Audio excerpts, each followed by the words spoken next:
In 2013, the United Nations reconvened a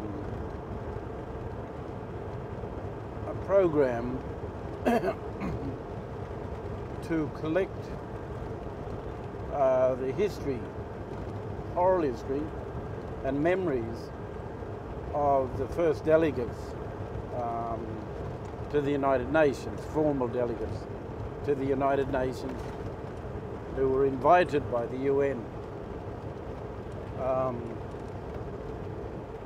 In 1977, the very first series of meetings that took place was an invitation by the United Nations to have the American Indians, both from Canada, it included Canada, North America,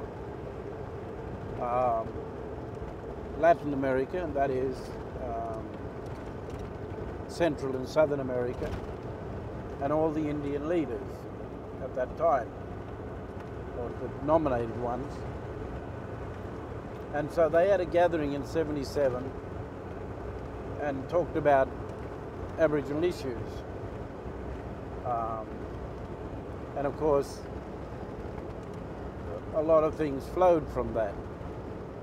Then in '81, the United Nations called a World Conference of Indigenous Peoples. And this World Conference brought together over 380 representatives from various regions of the world. And of course, the National Aboriginal Conference, having just completed a very successful international conference when they hosted the World Council of Indigenous People, which was chaired by Jose Carlos at that time. This was an organisation founded by George Manuel of Canada, Canadian Indian. And it was important from George Manuel's point of view that the Indigenous peoples of the world have a voice in politics at an international level. And because we all have a shared colonial history, then we needed to put our heads together to talk about the consequences of colonialism, its effect on our people, and the resulting trauma and loss that we suffered as a consequence of colonialism. And of course, the idea was to then, for the UN to listen to how we wanted to make changes for the betterment of our people all over the world. And how do we deal with clawing back our claims to land, protection of our culture, developing our own economics, understanding our own laws and how they relate to the Western world, and of course locating our niche, our position in this modern world, and also defining what we classify as our rights. Now, the 2013 Symposium, historical Symposium of the first delegates, we talked about a number of issues, but the general idea of that meeting at that time, and this one, the second one, 2015, is to gain the historical knowledge, the oral history of why the people decided that they should go to the United Nations, why Aboriginal peoples feel it important, or if not important, why not, to participate in world affairs through the United Nations. And of course, so we've now coordinated a program where we included youth this time. And of course, as we talk about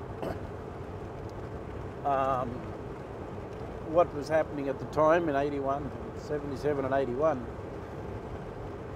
and why we came.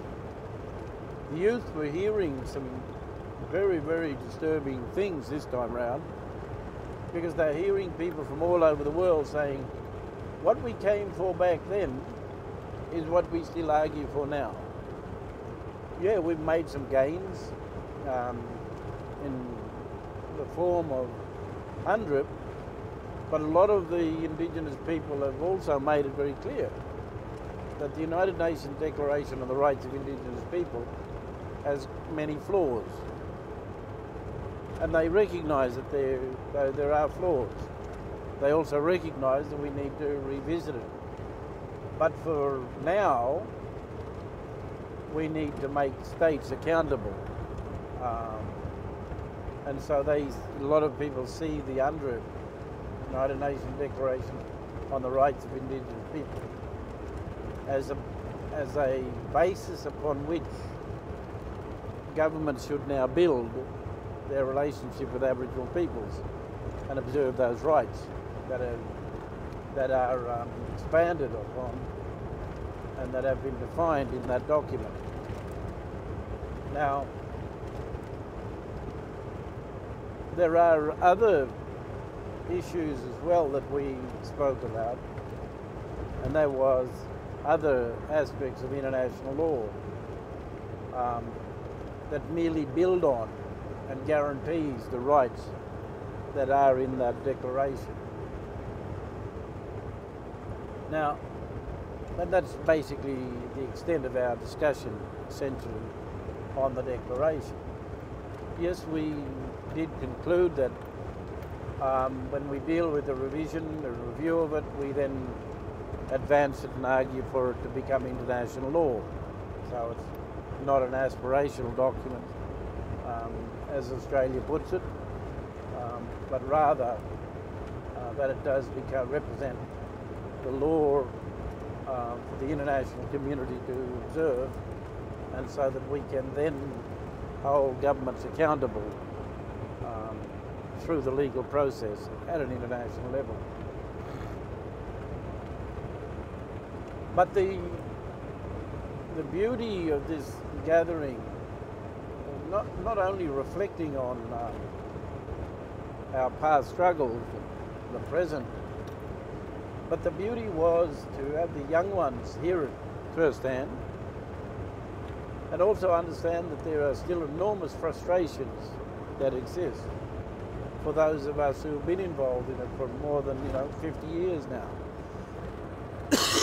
And to hear us say that, on the ground in our countries, whilst we may have achieved certain things at the United Nations level in terms of recognition of ongoing consequences of colonialism, the fact is that these young ones are now recording this oral history and getting it firsthand. And there's some really, really good stuff that's coming out. So that, and this is a database that will be developed within DOSIP, which works as a volunteer organisation to the United Nations in supporting Aboriginal peoples come together. And so their role right now is invaluable, and that the fact that the European Union are now backing it and supporting it shows that Aboriginal issues around the world are an important factor now in international the political arena, in particular as it relates to biodiversity, as well as the environment and climate change. Because from our perspective, we see the change in the land because we take notice through nature. not to barometers and scientific instruments. The most, I suppose, the greatest sign of climate change and differing environmental aspects of this change that's occurring, impacts on the animals, the insects, waters, the weather. And so now, and we said this at the meeting, we need to tell the world scientists and leading experts and governments what we know, what we see changing out there.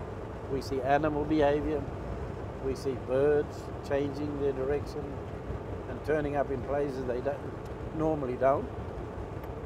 We see fish behavior patterns. You know, like when we were talking about over there, and you mentioned it, in fact, when I came home, because you heard this story about yellow bellies. Yeah. Now, it's rather ironic that, well, a coincidence, I guess, more than coincidence, that we sat and listened to an old man say, I came to these United Nations to get help, and they haven't been able to help me.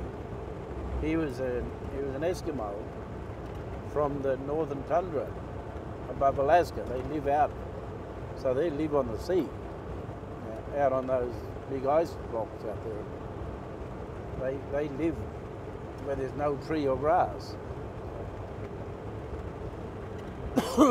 Now, this old man, was talking about, in his late 70s, and he's talking about all the things that he learned from his grandfather out there on the ice. And he's telling me how the ice growing back now in the summers, for the first time in certain areas when they come off the ice, they all of a sudden see green, how the ice melts further back up on the land than it normally did, by at least 50 meters. And he said that should never be. He said the normal circumstances, the ice would melt sufficient enough so that you just see the grass growing up through the ice. But he said now you've just got vacant land, there's no ice on the land. And he said that's when you used to see those birds come there to eat the growth, right, in amongst the ice. He said, but now you've got more birds there eating all that grass than ever before. And he said, we see birds there that we've never seen before. And he said, they are depleting the seeds and the grass that's there because there's so many of them turning up. And then he explained that how now multinational corporations right to now drill oil and do test drilling in the northern waters in the Arctic Circle. He was saying that it is on record that there is a massive pool of fish that's there that has not been fished out yet, where they've now issued massive numbers of fishing licenses for the fishermen to go up there and get all the big tunas. And, yeah. And he said, in the salmon runs, they'll take out the salmon. And he said, what's going to happen is that this is where the remainder of 1/3 of the world's fish population is. And he said, these fellas will make millions and millions of dollars from their catches, make them very rich, but they will deplete 1/3 of the world's remaining fish population. And he said there is no indication as to whether there are limits on catches. And he said that creates enormous problems for him and his people. But he made a warning to the Native Americans and Canadian Indians.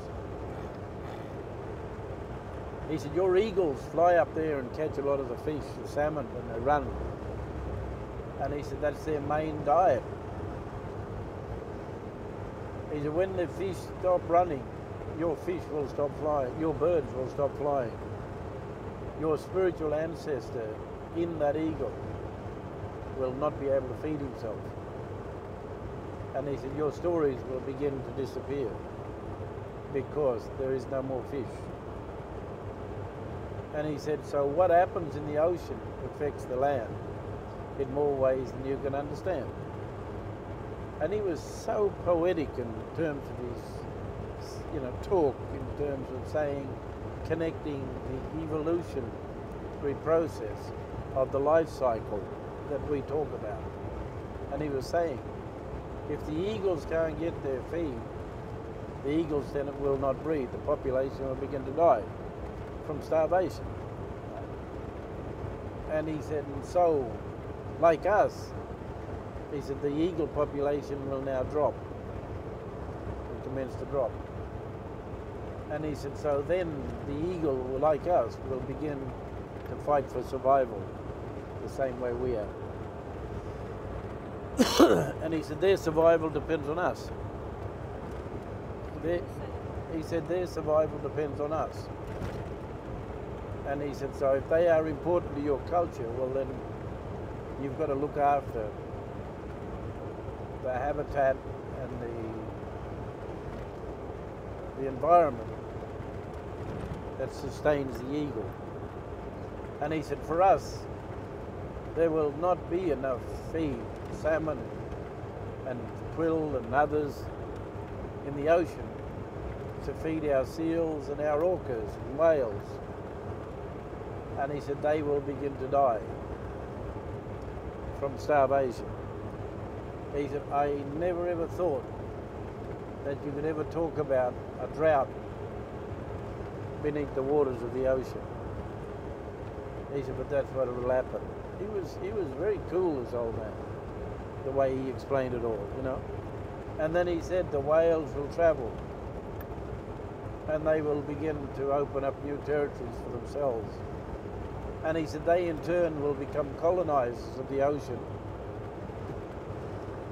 and eat what is left beneath because they have to survive. And so then we begin to see the erosion, complete desecration of the life cycle. And he said, so white man is interfering with nature in more ways than anyone could imagine. This old Eskimo named George Edwardson, and he's going home this week. But the other thing that he came for as well, this time round, he was trying to find if the World Council of Churches still have a World Council of Churches. He said they have not been around for a long time. He said, so there's something wrong. Even the churches are falling apart and no longer have a sustainable representative body, it appears. Not like they used to. So they've given up. That was his point. Now, when we all talked about why we first went to the conference, I pointed out to them, they didn't record me on this, but they now want me to do a recording on it. I was telling them that after the NAC had hosted the WCIP, a lot of political pressure came on the NAC, a lot of political pressure, because of the nature of the submissions that we'd made to the World Council of Indigenous People. Because essentially we poured our hearts out and made it very clear that, our struggle was one of not political survival. Ours was cultural survival, survival of our identity, survival of us as a people. And that we needed our land and our culture and language to survive, for us to survive.